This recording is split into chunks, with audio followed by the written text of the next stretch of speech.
Hello friends, स्वागत है आपका यूट्यूब चैनल ज्ञानवीर 71 में। आज हमारी ये HPTCT नॉन मेडिकल कमीशन के लिए मैथ्स की क्लास रहेगी 13th। पहले वाली 12th क्लास आप चैनल की प्लेलिस्ट में जाके देख सकते हो। और वीडियो अच्छी लगे तो वीडियो को लाइक करना, शेयर करना और चैनल को सब्सक्राइब करना ना भूलना। तो आज की हम इस वीडियो में करते हैं कि ऑन टू फंक्शन क्या होते हैं।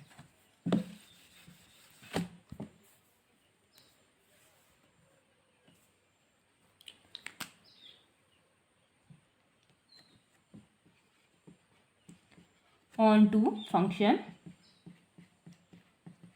और इसी को ही बोला जाता है सर्जेक्टिव फंक्शन। तो दोनों नाम याद रख लेना, क्योंकि क्वेश्चन जो है वो कैसे भी पूछे जा सकते हैं।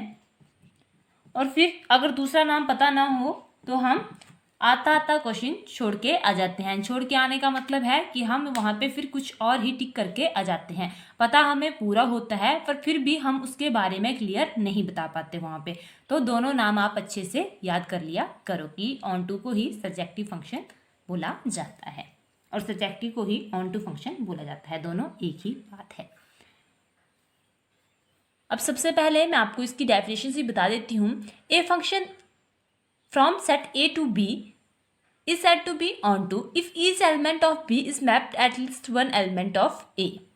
तो मैं लिख देती हूँ यहाँ पे,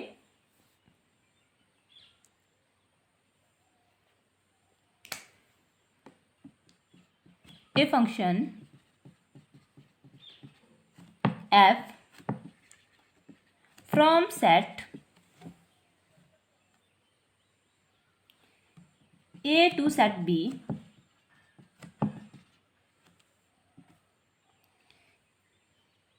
is onto if each element of B is mapped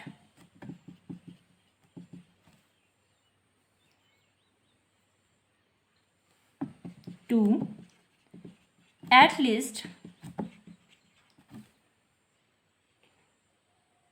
one of A, one element of A. ठीक है,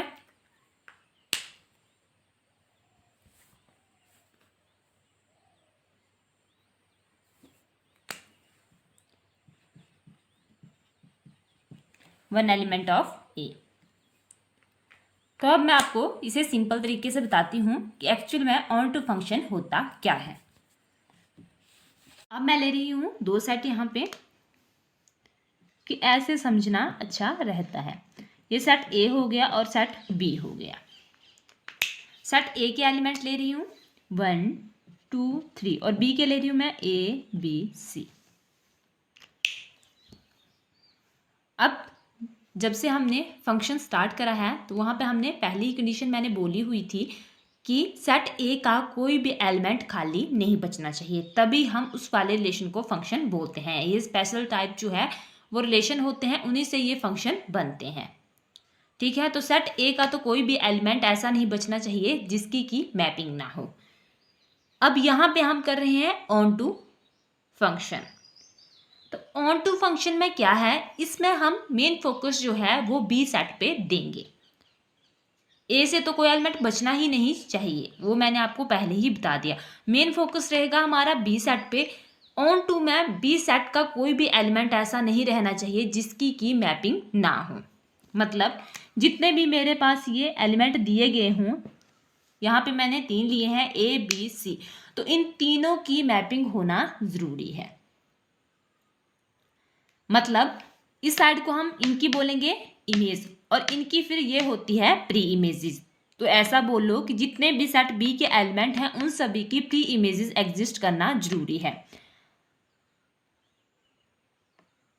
ठीक है, सेट ए के एलिमेंट को 1 टाइम इमेज होनी चाहिए, अगर ज़्यादा हो तब भी कोई फर्क नहीं पड़ता है। ऐसा बोलो आप कि जितने भी ये सेट हैं इनकी जो है इस वाले एक जितने भी एलिमेंट दिए गए हैं उनसे वन टाइप मैपिंग तो होनी ही चाहिए। अगर वन से ज़्यादा टाइम हो जाती है तब भी हमें उसमें कोई फ़र्क नहीं पड़ता है, तब भी वो ऑन टू फंक्शन ही रहेगा। सबसे बड़ी बात यही याद रखने की है, यही ध्यान में रखने की है कि बी के सभी एलिमेंट की मैपिंग होनी चाहिए। वन टाइम हो या इससे ज़्यादा हो उससे कोई मतलब नहीं है। अगर वन से ज़्यादा टाइमिंग होगी तब भी वो हमारे पास फिर जो है ऑन टू फंक्शन ही रहेगा। तो पहले तो मैं सिंपल मैपिंग कर लेती हूँ, दूसरे तरीके से भी साथ में ही बता दूंगी। तो अब इसकी इसके साथ कर ली मैंने, इसकी इसके साथ कर ली और इसकी इसके साथ कर ली, ठीक है। इसके लिए ये रहेंगी इमेजेस और इनके लिए रहेंगी प्री इमेजेस। तो सेट बी के जितने भी एलिमेंट हैं उन सभी की मैपिंग यहाँ पे एग्जिस्ट कर रही है, मतलब उन सभी की प्री इमेजेस यहाँ पे पाई जा रही हैं। तो ये हमारे पास कैसा फंक्शन होगा, ये होगा ऑन टू फंक्शन। अगर यहाँ से कोई खाली छूट जाता है एलिमेंट फिर हम उसे ऑन टू फंक्शन नहीं बोलते, ठीक है। आप ऐसे भी मैपिंग करवा सकते थे, इसकी इसके साथ इसकी ऐसे, वो तो आपको पता ही है। अब मैं दूसरे तरीके से बताऊं, देखिए मैं फिर से दो सेट लेके चल रही हूँ। ये सेट ए हो गया और ये सेट बी हो गया मेरे पास, ठीक है। अब इसमें एलिमेंट ले रही हूँ मैं 1 2 3 और 4। इसमें ले रही हूँ ए बी सी। ये भी ऑन टू का ही एग्जाम्पल मैं आपको बता रही हूँ। तो यहाँ पे अगर मैं मैपिंग करती हूँ, 1 की ए के साथ कर देती हूँ, 2 की बी के साथ कर देती हूँ और 3 की सी के साथ कर देती हूँ और 4 की भी सी के साथ ही कर देती हूँ। तो मैंने आपको सिंपल में ये बताया था शुरू में ही कि अगर इस टाइप का एरो होगा तब हम उसे फंक्शन में काउंट करेंगे। दो एलिमेंट के लिए एक इमेज हो सकती है, ठीक है। ये मैंने आपको शुरू में ही बताया था।